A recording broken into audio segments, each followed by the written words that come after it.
সাম্প্রতিক সময়ে বজ্রপাত, কারণ এবং করণীয়।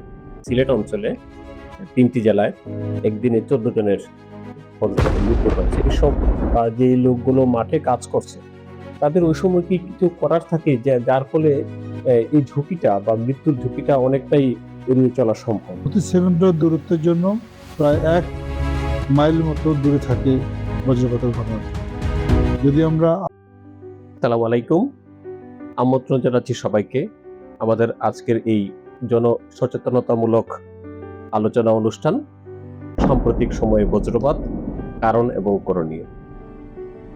আমরা লক্ষ্য করছি বিগত বেশ কিছু বছর ধরে বজ্রপাতের প্রকোপ এবং বজ্রপাতের ফলে সৃষ্ট মনুষ্য ক্ষতি এবং মৃত্যু এত বেশি যে মোটামুটি মানুষজন এখন আতঙ্কিত।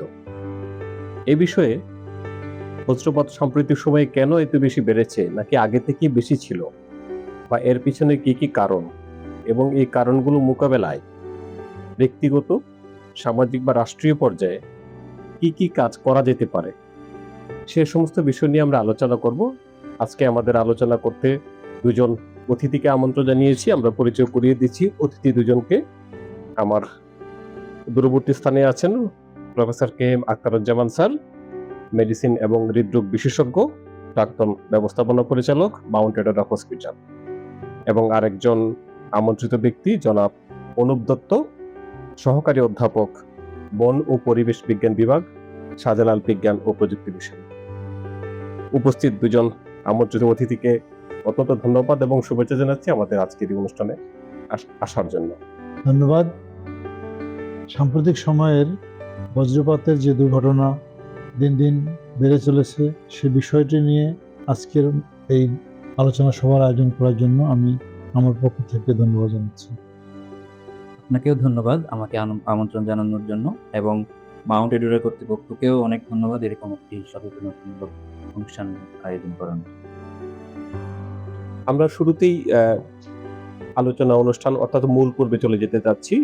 কোনো ভূমিকা ছাড়াই আমরা প্রশ্ন উত্তর পর্বে চলে যেতে যাচ্ছি। আমরা আজকে অনেক কিছু জানবো, শিখবো, যেগুলো পাবলিক অ্যাওয়ারনেস বা জনসচেতনতা হিসেবে কাজ করবে। আমার প্রথম প্রশ্ন জনাব অনুপ দত্ত সাহেবের কাছে, যে এই যে বজ্রপাত হয়, এর সায়েন্টিফিক এক্সপ্লেনেশন মানে বৈজ্ঞানিক ব্যাখ্যাটা কি? অ্যাকচুয়ালি বজ্রপাতটা কিভাবে হয়? ধন্যবাদ আপনার প্রশ্নের জন্য। আসলে বজ্রপাত একটি খুবই স্বাভাবিক প্রাকৃতিক ঘটনা। যখন ক্লাউড ফর্ম করে, মেঘ ফর্ম করে, তখন হচ্ছে তাপমাত্রা বেড়ে যাওয়ার কারণে আমরা বলি ক্লাউডের আপড্রিফট। ক্লাউড যখন উপরের দিকে থাকে, তখন ক্লাউডটা যে ভেপার পয়েন্ট থেকে উপরে উঠে যাওয়ার কারণে শীতল অবস্থায় গিয়ে ড্রপলেটের ক্রিয়েট করে, মানে জলীয় বাষ্প। সেই বাষ্প থেকে ড্রপলেট যখন আসে, সেখান থেকে আবার কিছু জলীয় বাষ্প ক্রিস্টালে পরিণত হয়।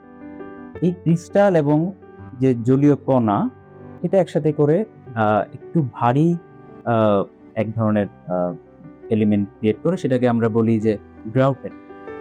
তো এই গ্রাউটেলটা একটু ভারী থাকে এবং একই সাথে যে ক্রিস্টাল যে কণা যেগুলা, সেগুলা একটু পাতলা থাকে।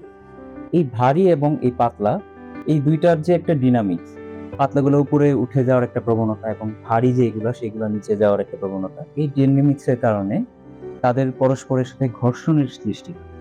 এবং সেই ক্ষেত্রে দেখা যায় যে উপরের দিকের যে এলিমেন্ট বা কণা যেগুলা থাকে, সেগুলো হচ্ছে পজিটিভলি চার্জড কণা থাকে, এবং নিচের দিকে যে কণাগুলা, ভারী কণাগুলা থাকে, সেগুলো থাকে নেগেটিভলি চার্জ।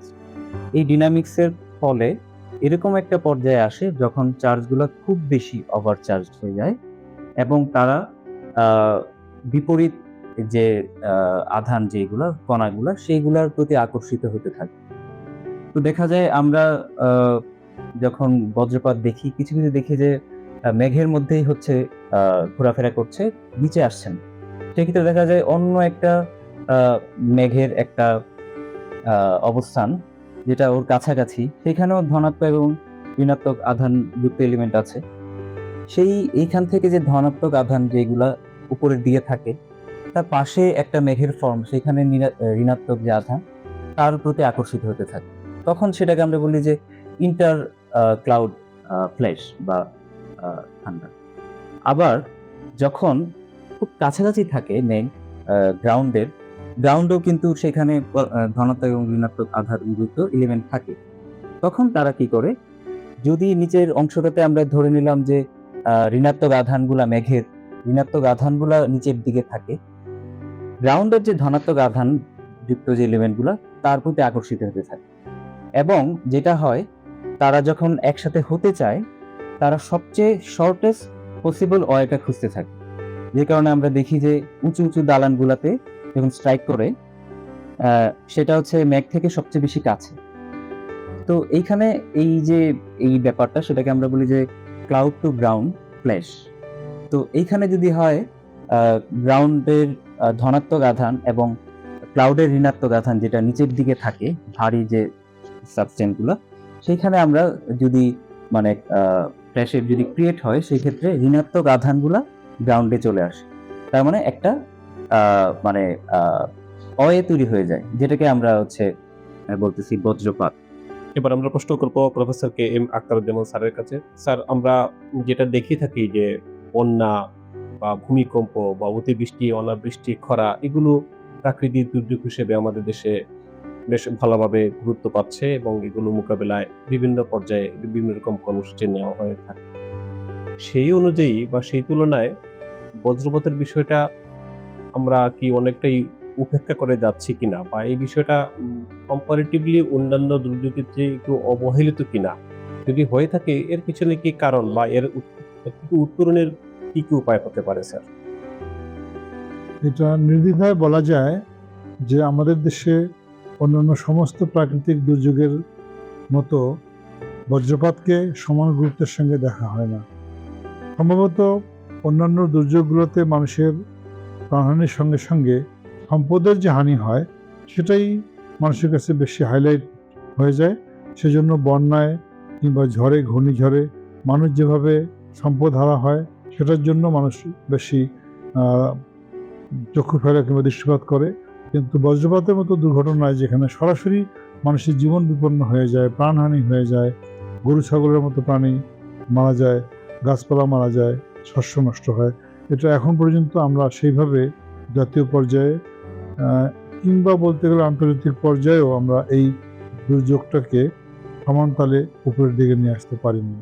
এখন শিক্ষার সাথে সাথে, মানুষের সচেতনতার সাথে সাথে, বৈজ্ঞানিক গবেষণার সাথে সাথে আমরা আশা করি এ ধরনের দুর্যোগকে মোকাবেলা করার জন্য আমাদের সাধারণ জনগণ থেকে শুরু করে প্রশাসন এবং সমগ্র সরকার ব্যবস্থা অধিক সচেতন হবে। ধন্যবাদ স্যার। আমরা আবার প্রশ্ন চলে যাচ্ছি জনাব অনুপ দত্তের কাছে।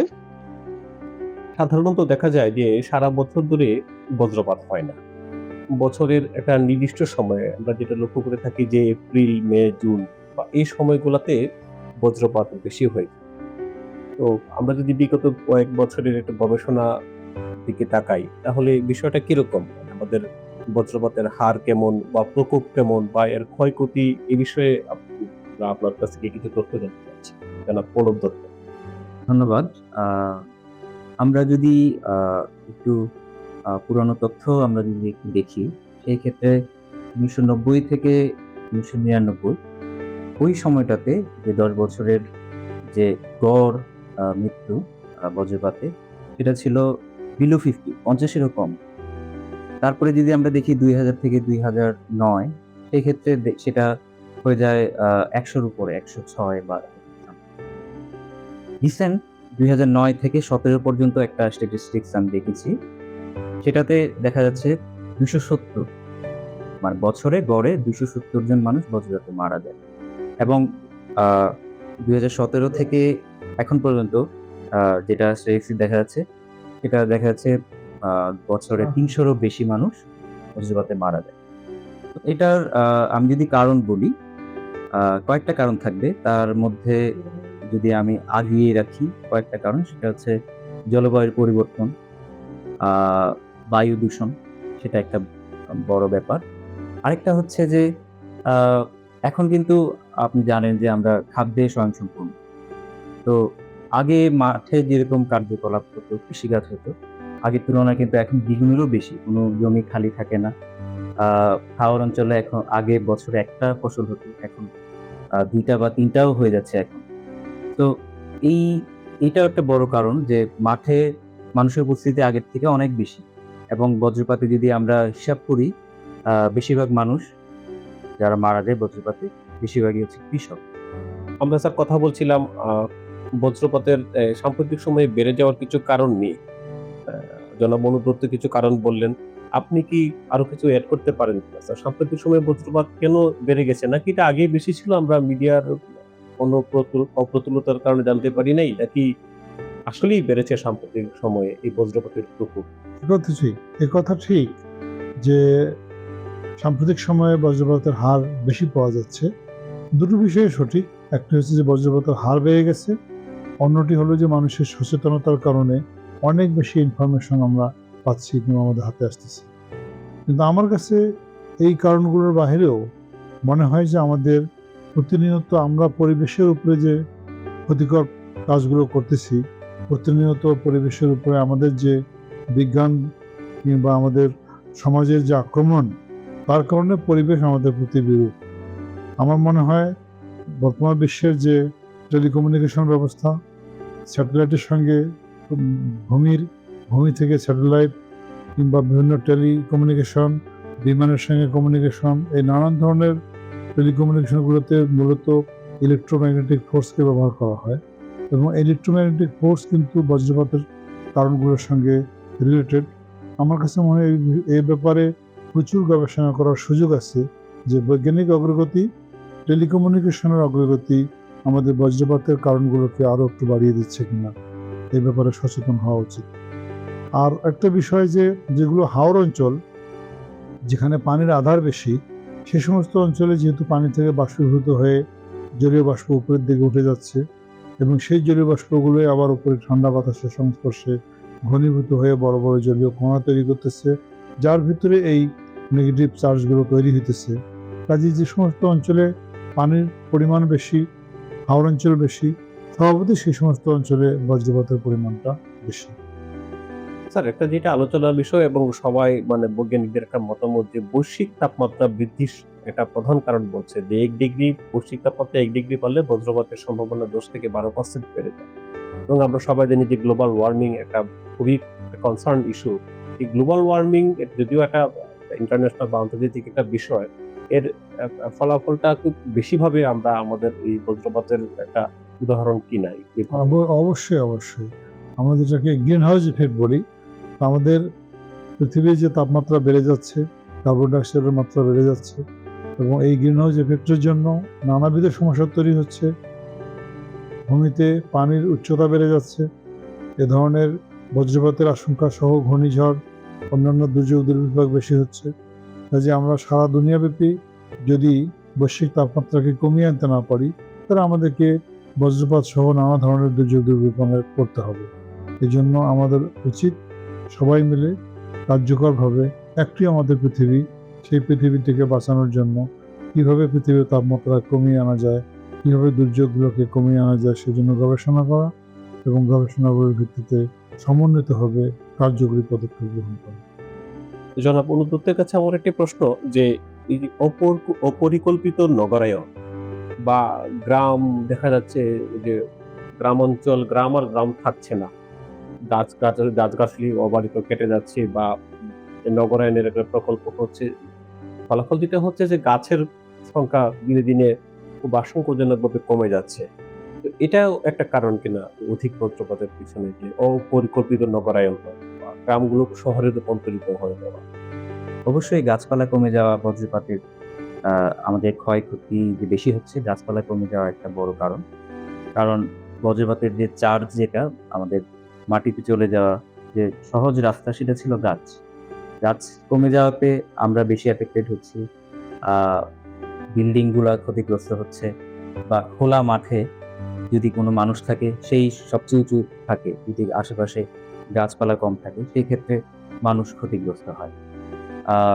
আর নগরায়নের ক্ষেত্রে আমরা বলবো যে অপরিকল্পিত নগরায়ন, সেক্ষেত্রে অনেক আমাদের বিল্ডিং দেখতে পাচ্ছি যে সেগুলা বজ্রপাত সহনীয় নয়, এটার জন্য আলাদা একটা পরিকল্পনা লাগে, সেটা অনেকেই মেনটেন করে না। সো সেই ক্ষেত্রে দেখা যায় যে বিল্ডিং এর ভেতরেও অনেকে আহত হতে পারে, বা বিভিন্ন ইলেকট্রনিক্স যন্ত্রপাতি, টিভি, ফ্রিজ এগুলো ক্ষতিগ্রস্ত হতে পারে। ধন্যবাদ দুজনকে। আমরা এতক্ষণ সাম্প্রতিক সময়ে বজ্রপাত কেন বেড়ে গেল বা বেড়ে যাচ্ছে সে বিষয়ে আমরা আলোচনা করেছি। এ বিষয়ে আমরা এখন আরো অধিক গুরুত্বপূর্ণ যে কথাগুলো নিয়ে এখন আলোচনা করতে চাচ্ছি, যে বজ্রপাত হবার সময় বা বজ্রপাত চলাকালীন সময়ে স্পটে যে বা যারা থাকেন তাদের কি কি করণীয়, সেগুলো নিয়ে আমরা একটু প্র্যাকটিক্যাল বা বাস্তবিক কিছু প্রশ্ন করব। একবার টু দা পয়েন্টে আমরা হয়তো উত্তর আশা করব স্যারদের কাছ থেকে। প্রথমে যদি আমরা একটু আলোচনা করি, প্রফেসর আখতারুজ্জামান স্যারকে শুধু জিজ্ঞেস করি যে দেখা যায় যে আমরা যদি আমাদের দেশের কথা বলি, যে বেশিরভাগ বজ্রপাত হাওর নদী বেষ্টিত বা খোলা মাঠে এই সমস্ত জায়গাতেই হয়ে থাকে। এবং আমরা যদি এই 2025 সালের মে মাসের প্রথম সপ্তাহে একটা নিউজ ছিল যে এই সিলেট অঞ্চলে 3টি জেলায় একদিনে 14 জনের বজ্রপাতে মৃত্যু হয়েছে। এরকম খবর আমরা এই সিজনগুলোতে, বিশেষ করে এই এপ্রিল, মে, জুন প্রায় পেয়ে থাকি। খুবই দুঃখজনক এবং দুর্ভাগ্যজনক বলতে হয় বিষয়টা। তো আপনার মাধ্যমে আমরা জানতে চাচ্ছি যে আসলে কি বজ্রপাতের এই মৃত্যু থেকে বা দুর্ঘটনা থেকে রক্ষা পেতে ওই পর্যায়ে যে কৃষক বা যে লোকগুলো মাঠে কাজ করছে তাদের ওই সময় কি কিছু করার থাকে যে যার ফলে এই ঝুঁকিটা বা মৃত্যুর ঝুঁকিটা অনেকটাই এড়িয়ে চলা সম্ভব? ধন্যবাদ সাজ্জাদ, বিষয়টি অত্যন্ত গুরুত্বপূর্ণ। আমি একটা ছোট্ট তথ্য বলতে চাই যে যখন বজ্রপাত হয় তখন আমরা কিন্তু প্রথমে আলোর ঝলকানিটা দেখতে পাই এবং কিছুক্ষণ পর শব্দটা শুনতে পাই। যেহেতু আলোর গতি বেশি সেজন্য আমরা আলো দেখতে পাই। একটি সাধারণ ফর্মুলা হচ্ছে আলো দেখার পর প্রতি সেকেন্ডের দূরত্বের জন্য প্রায় 1 মাইল মতো দূরে থাকে বজ্রপাতের ঘটনাটি। যদি আমরা আলো দেখার 1 সেকেন্ড পরে শব্দ শুনি তাহলে বুঝতে হবে যে 1 মাইলের মধ্যে বজ্রপাত ঘটতেছে এবং এটি বিপজ্জনক। আলো দেখার পরে যদি 3 সেকেন্ড পরে শব্দ শুনি তাহলে বুঝতে হবে যে 3 মাইলের মধ্যে বজ্রপাত হচ্ছে, সেটিও বিপজ্জনক। যদি আলো দেখার পর 30 সেকেন্ড পরে আমরা শব্দ শুনতে পাই তাহলে বুঝতে হবে যে বজ্রপাতটি দূরবর্তী স্থানে হচ্ছে, সেটি আপনার জন্য নিরাপদ। কাজে এই ধরনের বজ্রপাত ঘটমান অবস্থায় বাড়ির বাইরে না যাওয়াই শ্রেয়। বাড়িতে অবস্থান করা ভালো, কিন্তু যদি কোনো কারণে বাড়ির বাইরে যেতেই হয় তাহলে সতর্কতামূলক প্রস্তুতি নিয়ে যেতে হবে। আর যে কথা বললেন সাজ্জাদ, যে মাঠে যারা থাকবেন তারা কি করবেন, তারা এই ধরনের বজ্রপাতের সময় নিরাপদে থাকার চেষ্টা করবেন। সেই নিরাপদ কিন্তু গাছের তলে নয়। গাছ যেহেতু আক্রান্ত হওয়ার সম্ভাবনা বেশি থাকে সেজন্য তার খোলা মাঠ ভালো। পানিতে যেহেতু বজ্রপাতের আক্রান্ত হওয়ার সম্ভাবনা বেশি থাকে এই জন্য পানিতে লাফ দেওয়া কিংবা পানিতে নেমে পড়া বুদ্ধিমানের কাজ নয়। ফলে উনি যেখানে আছেন গাছ থেকে নিরাপদ দূরত্বে, পানি থেকে নিরাপদ দূরত্বে খোলা মাঠে উনি বসে পড়বেন এবং যতদূর সম্ভব কম স্পর্শ মাটিতে দেবেন। যদি সম্ভব হয় উনি পায়ের 2টি বুড়ি আঙ্গুলের উপরে ভর দিয়ে মাথা নিচু করে হাঁটুর ফাঁকে গেড়ে চুপচাপ বসে থাকবেন যতক্ষণ বজ্রপাতের ঘটনাটা চলমান থাকে। আমাদের মধ্যে একটা বদ্ধমূল ধারণা আছে, ভুল ধারণা আছে যে বজ্রপাতে আক্রান্ত ব্যক্তিকে ধরা যাবে না, তার সংস্পর্শে গেলে আমিও আক্রান্ত হয়ে যেতে পারি, এই ভয়ে অনেকের কাছে যেতে চায় না। কিন্তু ধারণাটি ভুল, সম্পূর্ণরূপে। যার উপরে বজ্রপাত হয়েছে সেই বজ্রপাতটি বিদ্যুতের গতিতেই তাৎক্ষণিকভাবে এটি মাটিতে চলে গেছে। এখন যিনি আক্রান্ত হয়েছেন তিনি মৃত্যুবরণ করতে পারেন, প্রচণ্ড রকমের অসুস্থ হতে পারেন। এই অবস্থায় আশেপাশে যারা থাকবেন তাৎক্ষণিকভাবে তাকে সহযোগিতা করবেন, সাহায্য করবেন। সেটি তার অসুস্থতার গুরুত্বের উপরে নির্ভর করে হতে পারে। স্থানীয় হাসপাতাল, চিকিৎসা কেন্দ্র, ডাক্তারের কাছে নিতে পারেন। যদি রোগী শ্বাস প্রশ্বাস না নেয় এবং তার নাড়ির গতি পাওয়া না যায় তাহলে তাকে তাৎক্ষণিকভাবে সিপিআর, যেটাকে আমরা বলি কার্ডিও পালমোনারি রিসাসিটেশন, সেটা দিতে হবে। বুকের উপরে চাপ দিতে হবে এবং মাউথ টু মাউথ ব্রিদিং করাতে হবে যতক্ষণ পর্যন্ত আমরা দক্ষ লোকবল, অ্যাম্বুলেন্স কিংবা আশপাশে আরও লোককে না পাই। এবং যত দ্রুত সম্ভব এই অবস্থায় রোগীটিকে স্থানীয় নিকটবর্তী স্বাস্থ্যকেন্দ্রে নিয়ে আসতে হবে। এবং স্বাস্থ্যকেন্দ্রে আনার পরে ডাক্তার তার পরবর্তী পুড়ে যাওয়া জায়গাগুলো কিংবা তার ক্ষয়ক্ষতি, তার রক্তে লবণের তারতম্য ইত্যাদি হৃৎপিণ্ডের এরিথমিয়া ইত্যাদি নির্ণয় করে পরবর্তী চিকিৎসা প্রদান করবে। পরিশেষে আমি এটাই বলবো, আমরা যদি ব্যক্তিগত পর্যায় থেকে যদি বলি, বছরের যে সময়টা বজ্রপাতে বেশি আক্রান্ত হওয়ার সময়, সেই সময়টাতে কি কি করা যাবে, কি কি করা যাবে না, সেই বিষয়ে সুনির্দিষ্ট ধারণাগুলো সবার থাকতে হবে এবং রাষ্ট্রের উচিত সকল নাগরিককে সেই বিষয়গুলো সম্পর্কে অবগত করা এবং সচেতন।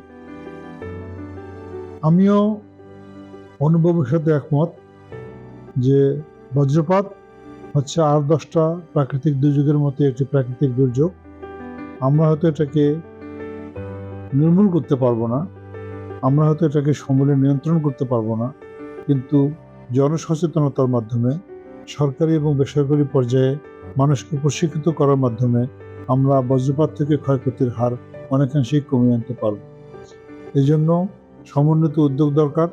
সরকারি বেসরকারি উভয় পর্যায়ে মিলে মানুষকে সচেতন করা দরকার, মানুষকে প্রশিক্ষিত করা দরকার এবং যে সমস্ত বজ্র নিরোধক ব্যবস্থা নেওয়া উচিত সেই ব্যবস্থাগুলোকে আলাদাভাবে আলাদা দৃষ্টিকোণ থেকে দেখে ওই সমস্ত অঞ্চলে পদক্ষেপ নিলে আমরা মনে করি যে মানুষের জীবনহানি থেকে মানুষকে অনেকটাই পরিত্রাণ দেওয়া সম্ভব।